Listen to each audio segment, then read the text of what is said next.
Hi friends, हमारे educational YouTube channel Eklavya commerce solution पर आपका स्वागत है। दोस्तों, इससे पहले वाले वीडियो में हमने देखा था इशू ऑफ शेयर वैल्यू 1, जिसमें हम लोगों ने बात की थी कि शेयर होता क्या है, शेयर के लिए हम लोग क्या एंट्री करते हैं। ये हम लोग अब इस वीडियो में देखेंगे, जो कि वैल्यू 2 है।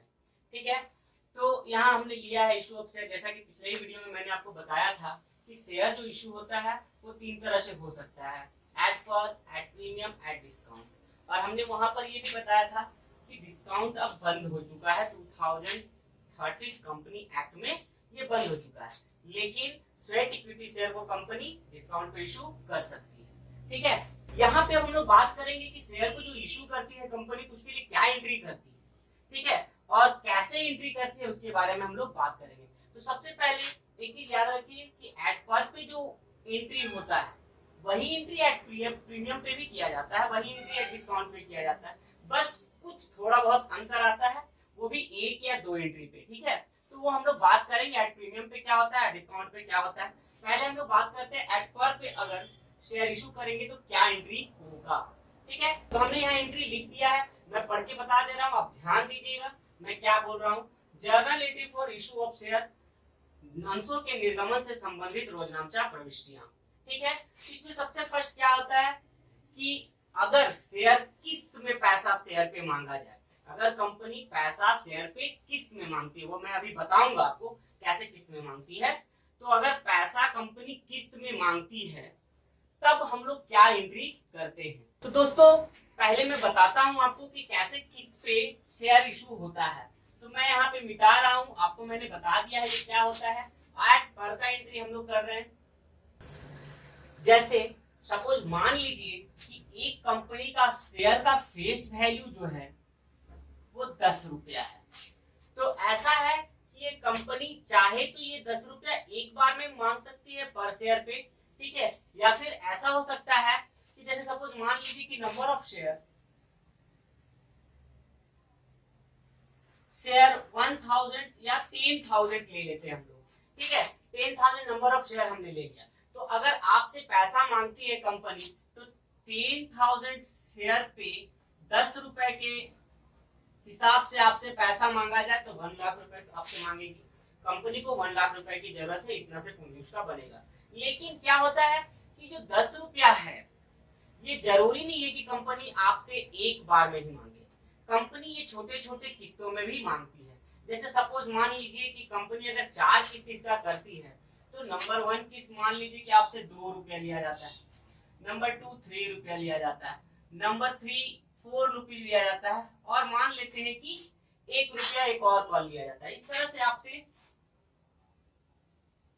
10 रुपया कंपनी लेती है। यही एक शेयर का जो रेट है फेस वैल्यू 10 रुपया, वो 4 बार में आपसे मांगती है। बोलती है पहले हमको 2 रुपया दीजिए, कुछ दिन के बाद बोलती है 3 रुपया दीजिए, फिर कुछ दिन के बाद बोलती है 4 रुपया दीजिए, फिर कुछ दिन के बाद बोलती है कि 1 रुपया दीजिए। इस तरह से आप पूरा 10 रुपया एक शेयर पे आप पेमेंट कीजिए। तो ऐसी स्थिति में जब कंपनी इंस्टॉलमेंट में पैसा लेती है तो फर्स्ट कॉल को हम लोग बोलते हैं अप्लीकेशन।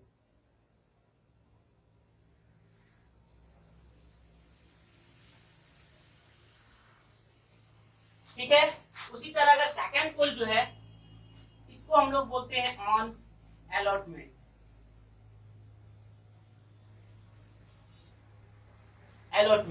उसी तरह इसके बाद का जितना भी कॉल हो, एक चीज मैं यहाँ बता दूं, ये जरूरी नहीं है कि कंपनी 4 कॉल पे ही पैसा मांगे या 4 किस्त में ही पैसा मांगे। इससे ज्यादा भी हो सकता है और इससे कम भी हो सकता है। ठीक है,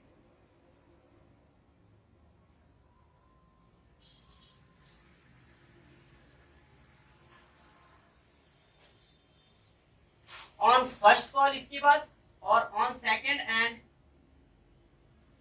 फाइनल कॉल। मतलब अगर अंतिम कॉल जो होगा उसको हम लोग फाइनल कॉल भी कहते हैं। तो अगर मान लीजिए कि किस्त में मान लो कि अगर एक शेयर 4 कॉल पे मांगा जाता है तो फर्स्ट कॉल को क्या बोलेंगे, एप्लीकेशन, सेकंड कॉल कहलाएगा अलॉटमेंट, थर्ड कॉल कहलाएगा फर्स्ट कॉल, और इसके बाद जितना भी कॉल होगा नंबर सिस्टम के हिसाब से first, second, third, fourth, fifth होता रहेगा। और जो अंतिम कॉल होगा, सबसे लास्ट कॉल जो होगा, उसको हम लोग फाइनल कॉल कह सकते हैं। तो बस इसी का एंट्री हमने यहाँ पे लिखा है।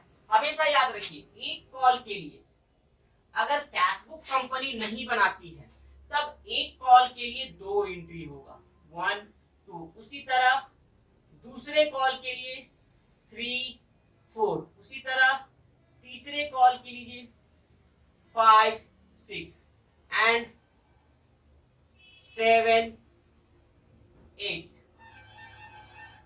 इसी तरह अगर और भी कॉल होता तो 9 10 11 12 होता चला जाता।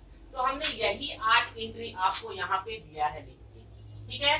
अब इस हिसाब से कंपनी क्वेश्चन में जैसे जितना कॉल रहेगा उस हिसाब से आपको एंट्री करना है। अब जैसे सपोज मान लीजिए कि सबसे पहले एप्लीकेशन के बारे में बात करते हैं, ठीक है। तो एप्लीकेशन का जब सबसे पहले एप्लीकेशन मांगा नहीं जाता है, ठीक है। कंपनी प्रोस्पेक्टस जारी करती है मार्केट में, उस प्रोस्पेक्टस को पढ़ने के बाद लोग खुद सब्सक्राइब करते हैं शेयर को, कंपनी से अपनी कंपनी के पास अप्लाई करते हैं, एप्लीकेशन देते हैं कि हाँ हम आपके कंपनी का शेयर खरीदना चाहते हैं, और एप्लीकेशन का जो रेट होता है वो पेमेंट करते हैं। तो ऐसी स्थिति में कंपनी के पास एप्लीकेशन का जो पैसा आता है उसी से पता चलता है कि हमारा शेयर कितना सब्सक्राइब हुआ है, ठीक है। तो जब एप्लीकेशन का पैसा कंपनी को मिलता है, व्हेन एप्लीकेशन मनी रिसीव, तब वो एंट्री करती है bank account debit to share application account, ठीक है दोस्तों। अगर नरेशन की बात करें हम तो being share application money receive on dash dash share, it means number of share यहाँ आपको डालना है eight the rate of rupees dash dash each, और एप्लीकेशन पे जितना रुपया लेना है वो आप यहाँ शो कर दोगे, ठीक है। उसी तरह से जब कंपनी ये पैसा एप्लीकेशन का आ जाता है तो उस पैसे से कैपिटल तैयार करती है और कैपिटल अकाउंट में ट्रांसफर कर देती है।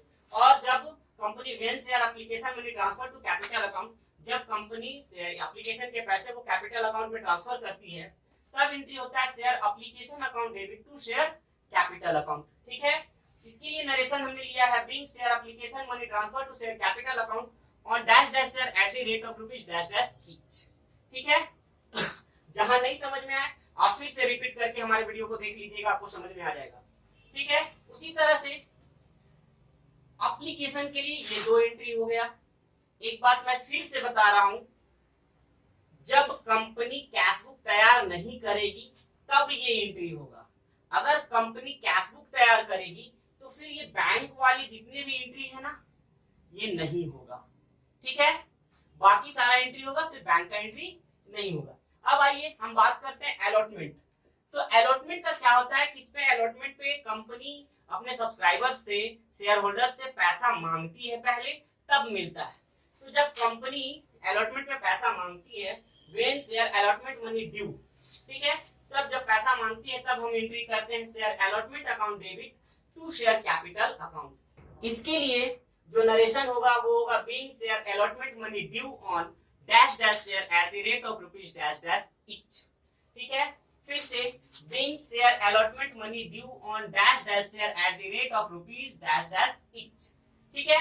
अब इस तरह से क्या होगा कि जब अलॉटमेंट का पैसा कंपनी मांगेगी तो जितने भी सब्सक्राइबर है वो अलॉटमेंट का अगर पेमेंट करते हैं तब जो एंट्री होगा, इट मींस जब शेयर होल्डर अलॉटमेंट का पैसा देंगे तब एंट्री होगा when share allotment money receive bank account debit to share allotment account, ठीक है। Bank account debit to share allotment account. आप यहाँ तक देख चुके होंगे कि जब मांगते हैं, ड्यू करते हैं तो क्या एंट्री होता है, और जब रिसीव करते हैं तो उसके साथ बैंक आ जाता है, ठीक है। अब इसके लिए नरेशन क्या होगा, तो being share allotment money receive on dash dash share at the rate of rupees dash dash each, being share allotment money receive on dash dash share at the rate of rupees dash dash each, ठीक है। अब ये भी हो गया हमारा allotment. अब अगर हम बात करें फर्स्ट कॉल की, तो फर्स्ट कॉल के लिए भी 2 एंट्री होगा। पहला क्या, तो कंपनी मांगेगी पैसा, उसके बाद कंपनी को जो पैसा मिलेगा वो when share first call money due, ठीक है। तो जब फर्स्ट कॉल का पैसा मांगेगी तो क्या एंट्री होगा, share first call account debit to share capital account, share first call account debit to share capital account, ठीक है दोस्तों। इसके लिए नरेशन होगा being share first call money due on dash dash share at the rate of rupees dash dash each, ठीक है। आप देखेंगे, अगर एंट्री को गौर से देखेंगे तो सारा सीक्वेंस एक जैसा ही है, आपको याद करने में आसानी होगा, आप आसानी से याद कर सकते हैं थोड़ा सा अगर ध्यान देते हैं तो, ठीक है। उसी तरह से इसका फर्स्ट एंट्री हो जाएगा। सेकेंड एंट्री, फर्स्ट कॉल का पैसा जब रिसीव होगा, जितने भी शेयर होल्डर्स हैं अपना पैसा, अपने शेयर पे जितना भी पैसा फर्स्ट कॉल का जब पैसा पेमेंट करेंगे तब क्या एंट्री होगा, when share first call money receive, तो क्या होगा, bank account debit to share first call account, bank account debit to share first call account, narration being share first call money received on dash dash share at the rate of rupees dash dash each। ठीक है दोस्तों, ये भी हो गया हमारा। बात करते हैं अब हम सेकंड कॉल का। तो दोस्तों सेकंड कॉल ही हमारे लिए फाइनल कॉल है, इसलिए हमने इसका नाम फाइनल कॉल लिया है, हमारा अंतिम कॉल यही है इसलिए। अब second and final call money पे जब पैसा मांगेगी कंपनी तो क्या एंट्री करेगी, when share second and final call money due. सब एंट्री जो होगा वो होगा share second and final call account debit to share capital account. ठीक है दोस्तों, और इसका नरेशन कैसे होगा, तो being share second and final call money due on dash dash share at the rate of rupees dash dash each. ठीक है दोस्तों, अब जाहिर सी बात है कि कंपनी ने अगर सेकंड कॉल पे पैसा मांगा है तो जितने भी सब्सक्राइबर हैं वो अपना पैसा जब पेमेंट करेंगे तो पेमेंट करने के बाद जब पेमेंट रिसीव होगा कंपनी को तो क्या एंट्री करेगी, when share second and final call money receive, तब एंट्री क्या होगा, bank account debit to share second and final call account. और इसके लिए नरेशन क्या होगा, being share second and final call money receive on dash dash share at the rate of rupees dash dash each. तो आपको पता चल गया होगा कि शेयर पे पैसा कैसे लिया जाता है और उसके लिए एंट्री क्या होता है। ठीक है दोस्तों, तो हमने आपको यहाँ समझा दिया है कि एंट्री करना कैसे है। अब नेक्स्ट क्वेश्चन जब हम लोग सोल्व करेंगे या नेक्स्ट वीडियो में जब क्वेश्चन को प्रैक्टिकली सोल्व करेंगे तब हम ये बताएंगे कि अमाउंट कैसे शो किया जाता है। ठीक है दोस्तों, तो आप बने रहिएगा हमारे साथ। और हाँ, अभी तक आपने चैनल को अगर सब्सक्राइब नहीं किया है तो सबसे पहले चैनल को सब्सक्राइब कीजिए। आप सारे वीडियो जो देखते हैं अपने दोस्तों के साथ शेयर कीजिए और कुछ कमेंट्स हमें दीजिए। ठीक है दोस्तों, और बने रहिए हमारे साथ। अगले वीडियो में वॉल्यूम 3 में आपको प्रैक्टिकल क्वेश्चन बताया जाएगा। धन्यवाद।